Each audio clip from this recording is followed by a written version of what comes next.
सभी को नमस्कार। आज की इस वीडियो में आपका स्वागत है। जैसे हमने हमारी जो नास्तिक से आस्तिक की ओर एक सीरीज है, उसमें हम द्वितीय भाग में पहुंच चुके हैं। द्वितीय भाग में हम अभी बात कर रहे हैं इस ब्रह्मांड को समझने की, क्योंकि ब्रह्मांड को बिना समझे हम आस्तिक और नास्तिक की कैटेगरी में घुस ही नहीं सकते। इसको समझना बड़ा आवश्यक है। तो इसी में हम बात कर रहे थे, क्या मनुष्यों का एवोल्यूशन हो रहा है, और साथ में हम बात करेंगे क्या मनुष्य का बनना, इतना कॉम्प्लेक्स चीज़ का बनना संभव है बिना किसी की सपोर्ट के, किसी कारण, किसी चेतना के, किसी ईश्वर के, कुछ भी बोल सकते हैं उसको। क्या बनना संभव है?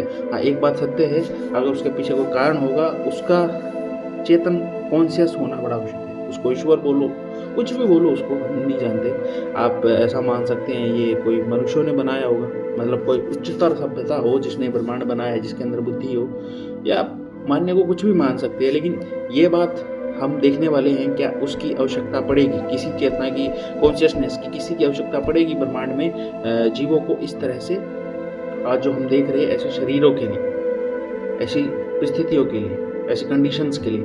तो हम जैसे बात करने वाले थे एवोल्यूशन की, तो एवोल्यूशन में हमें समझने की आवश्यकता है कि मानव का एवोल्यूशन कभी नहीं हुआ, डी एवोल्यूशन हुआ है। जीवों के अंदर म्यूटेशन हुई है, कभी एवोल्यूशन नहीं हुआ, ये बात सत्य है। और म्यूटेशन के बहुत सारे कारण होते हैं, अपने कार्यों के द्वारा भी हो सकती है या दूसरे कार्यों, बहुत सारी परिस्थितियाँ उस पर निर्भर होती हैं। और अब अगर हम बात करें एवोल्यूशन की, तो मानवों का एवोल्यूशन अगर आपको देखना है, आप देखिए पिरामिड्स को। जो मिस्र है, मिस्र के अंदर जो पिरामिड्स हैं, उनको लगभग संख्या माना जाता है 5000 वर्ष आसपास। 5000 वर्ष तो 5000 ईयर्स अच्छी खासी हो जाते हैं। उस समय उनके पास ऐसी क्या टेक्नोलॉजी थी? नहीं, मैं बात नहीं कर रहा हूँ कि एलियंस ने उनकी सहायता की, नहीं, एलियंस को मैं नहीं जानता इसके कोई तथ्य है, एलियंस आए या नहीं आए मैं नहीं जानता। लेकिन एक बात सत्य है, उनके पास अच्छी खासी टेक्नोलॉजी रही होगी। आज के युग में जैसी टेक्नोलॉजी कुछ तो उनके पास रहा होगा। तो ऐसे ही मोहनजोदाड़ो, हड़प्पा सभ्यता, ये आप सभी ने सुने हैं। इनके पास भी अच्छे खासे जो सीवर सिस्टम था, तालाब थे, और घर बनाने की, मैथमेटिक्स की अच्छी खासी इनके पास नॉलेज थी। तो इतने हजार वर्ष पूर्व उनके पास जब इतनी अच्छी नॉलेज थी, तो फिर मनुष्य को ऐसा क्या हुआ जो एकदम बैक एंड पे आ गए?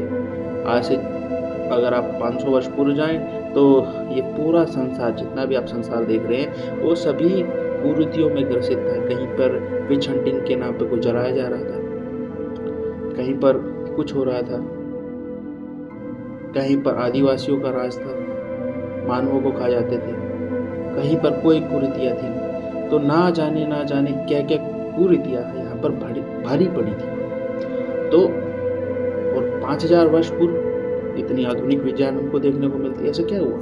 5000 के इस अंतराल में तो मनुष्यों को तो इस सौर मंडल से, सोलर सिस्टम से ही बाहर निकल के कहीं और ग्रहों की तलाश करनी चाहिए थी। ये आज जितनी भी आप साइंस टेक्नोलॉजी देखते हैं, ये सारी 200-250 वर्ष के अंदर ही इतनी ज़्यादा विकासशील हो पाई है। इस सबसे ज़्यादा विकसित अगर टेक्नोलॉजी हुई है तो 200 से 250 वर्ष के अंदर ही हुई है। आप ये फैक्ट्स चेक कर सकते हैं। वैसे तो इसका निरंतर प्रयास तो लगभग 1500 या 1000 वर्ष से चलता आ रहा है। जैसे कोपर्निकस की बात करेंगे आप, अरस्तु की बात करेंगे, ऐसे भारत में आप आर्यभट्ट की बात करेंगे जिसने शून्य को खोजा था। तो ना जाने बहुत उस समय के भी बहुत रिसर्चर थे, लेकिन जो मुख्य जो इसने तेजी को पकड़ा है वो 200 से 250 वर्ष के आसपास ही पकड़ा है। उसके अंदर ही इतना विकास हमको देखने को मिलता है। तो ये 5000 साल पहले जब इतने उत्तम मनुष्य थे, ये ना जाने 3-4 संस्कृतियों को तो हम जानते हैं जो अच्छे खासे विकसित थे, क्या हुआ उनको? भारत के अंदर ऐसे ऐसे टेम्पल्स मिलते हैं हमको देखने के कि एक पहाड़ को पूरा काट दिया और उसी के अंदर से टेम्पल को बनाया गया, जो इतनी बेहद अनूठी कला है। आज भी उसको परफॉर्म करना बड़ा कठिन है, लेकिन उन्होंने ऐसा करके दिखाया। आज हम बना सकते हैं उनके लेवल का, लेकिन उन्होंने जो कला दिखाई है उस समय, बिना इस टेक्नोलॉजी के कैसी दिखाई होगी, या उनके पास टेक्नोलॉजी थी। एक बात तो है, उनके पास आधुनिक मशीनें हो या ना हो, मैथमेटिक्स की उनके पास अच्छी खासी नॉलेज का होना बड़ा आवश्यक है।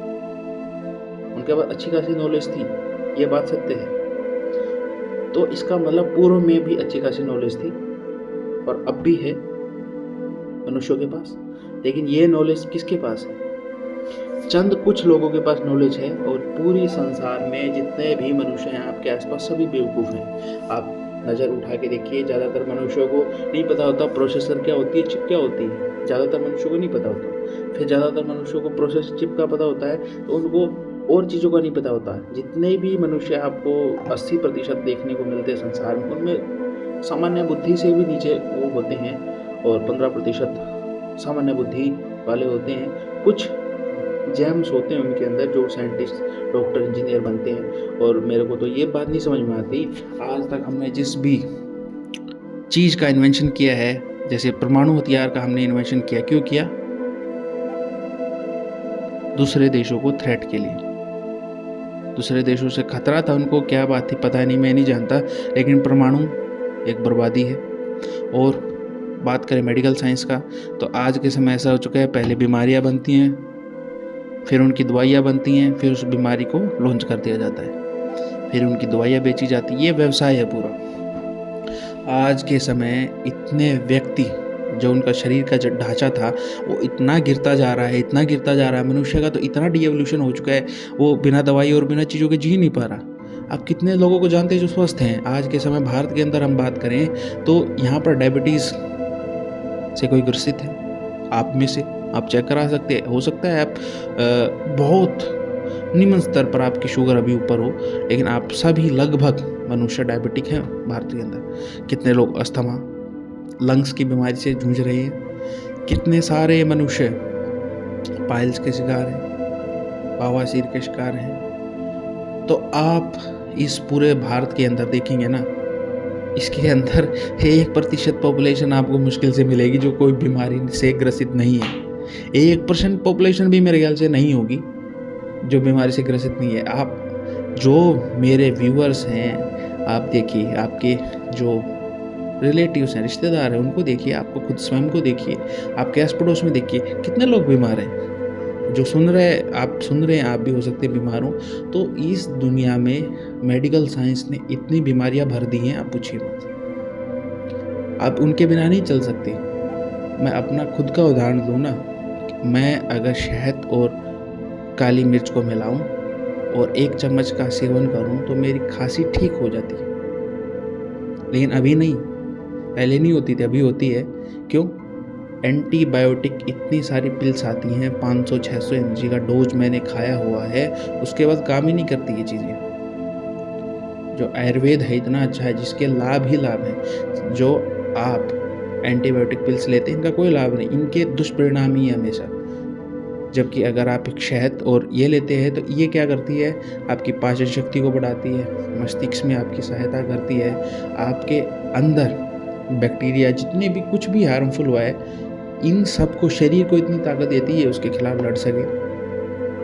तो ये आपके शरीर के अंदर वृद्धि करती है, उसको इनक्रेज करती है, शरीर को उसका लाभ पहुंचाती है। और ये टैबलेट्स क्या करती है, उल्टा एक बार बीमारी को तो नष्ट कर देती है, आपको भी जो इम्यूनिटी है उसको लेस कर देती है।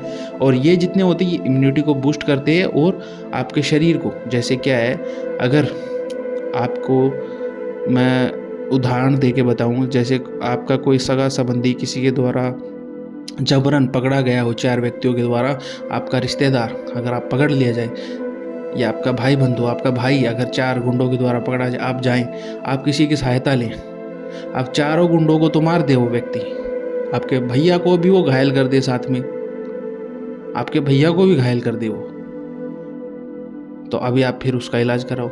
ऐसा है, क्योंकि आपकी इम्यूनिटी डाउन हुई है, फिर आप अच्छा खाना खाओ या कुछ करो तभी ठीक हो जाओगे। अगर फिर से अगर आप इम्यूनिटी के कुछ नहीं करोगे, फिर बीमार पड़ जाओगे। और एक ऐसा हो आप जिसको लेके गए हो, जिन गुंडों ने उसको पकड़ रखा है, वो उसको प्रोत्साहित करे कि उठो लड़ो इनसे, और वो उसको इतना प्रोत्साहित करे कि वो तो साइड में खड़ा हो, वो आपका भाई चारों गुंडों को पीट दे और वापस आ जाए। एक वो स्थिति है। तो आयुर्वेद तो भारत से नष्ट हो चुका है, जिसके कारण आज हम इतने सबल होते, क्योंकि आज के समय जितने भी साइंस एंड टेक्नोलॉजी है जिसको हम एवोल्यूशन मान रहे हैं, सबसे बड़ा डिवोल्यूशन है, क्योंकि मानव मस्तिष्क कहीं एक जगह पर ही खोज करने में लगा हुआ है जिससे पृथ्वी का ह्रास हो सके। पानी पॉल्यूटेड कर दिया हमने, एयर पॉल्यूटेड कर दी, धीरे धीरे इस पृथ्वी को हम नरक बना देंगे। और जो आप देख भी पा रहे हैं, ग्लोबल वार्मिंग बढ़ रही है, वाटर रिसोर्सेज कम होते जा रहे हैं, एयर पोल्यूशन इतना बढ़ता जा रहा है, टेंशन्स बढ़ती जा रही हैं, स्ट्रेस बढ़ता जा रहा है। एक मानव आज इतने बड़े संकट में, पूछिए मत। और हम क्या बोलते हैं, साइंस टेक्नोलॉजी बड़ी बढ़ गई है, एवोल्यूशन हो रहा है, ये और कुछ नहीं हो रहा है, कुछ नहीं हो रहा है।